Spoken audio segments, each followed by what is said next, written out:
Ignatius of Loyola and Amy Carmichael. I greatly appreciate Goheen's statement that mission is the participation of God's people in God's mission to renew the whole creation and the whole lives of all its peoples and cultures. The two significant historical figures I've chosen lived in two different historical paradigms, but what they have in common is that they both lived their lives for the greater glory of God, letting the light of Christ shine through the broken places of their imperfect lives. They have both left legacies of hope, healing, insight, and inspiration for the generations to come. Ignatius of Loyola, 1491 to 1556, was born into a Spanish family of nobility, and although his father had him tonsured at age 7, likely hoping he would serve the church, young Inigo went his own way and engaged in a military career characterized by entitlement, excesses, egoism, disordered desires, dancing, and dueling. A severe cannonball injury brought a swift end to his career and carousing, leaving him with a limp for the remainder of his life.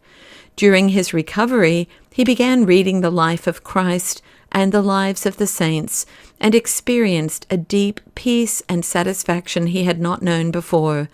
This marked the beginning of his conversion as a follower of Christ. It also marked the beginning of his understanding regarding discernment of spirits, noticing that not only our intellect, but also our emotions and feelings can help us to come to a knowledge of the action of the Spirit in our lives.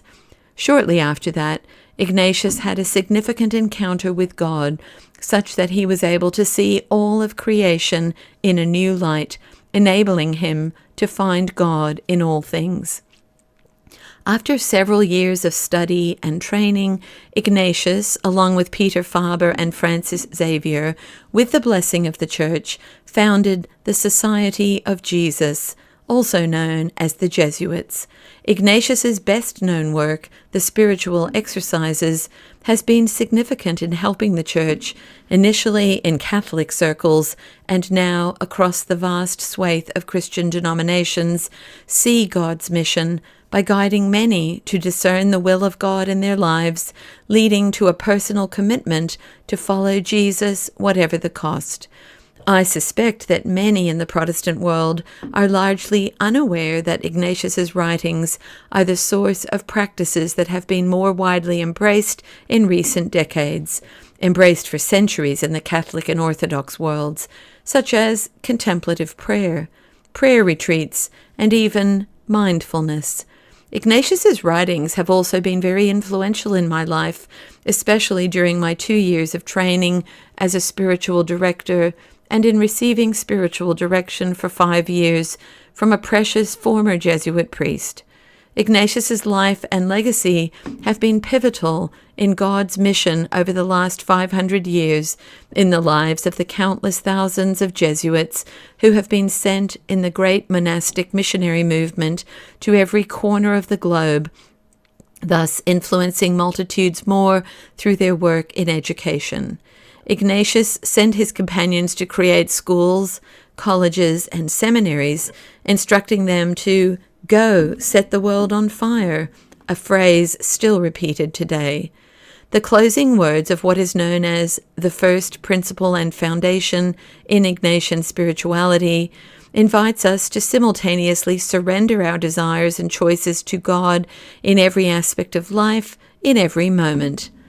It is necessary to make ourselves indifferent to all created things as much as we are able, so that we do not necessarily want health rather than sickness, riches rather than poverty,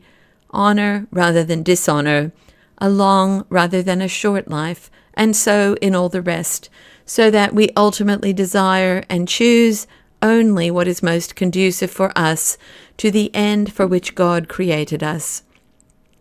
Irish-born Amy Carmichael, 1867 to 1951, is best known for rescuing and adopting hundreds of children from temple prostitution in India, founding Dohnavur Fellowship, a sanctuary, community, and ministry that continues to the present day. During her 55 years in India, Amy also wrote extensively, publishing many books and articles. She described her work by saying, "Missionary life is simply a chance to die." But it is the last 20 years of her life that I believe will have the most lasting impact because of the extremity of her circumstances that did not deter her from continuing to participate in God's mission to the best of her ability.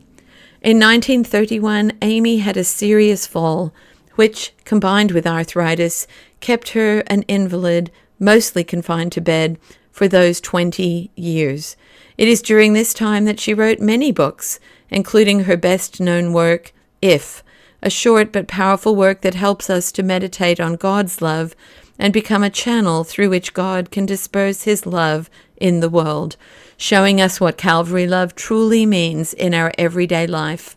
It's easy to see the priceless treasure in jars of clay in Amy's life. I greatly appreciate Escobar's statement that the Holy Spirit, who moves the church to become a missionary body, does not wait until perfect celestial instruments appear.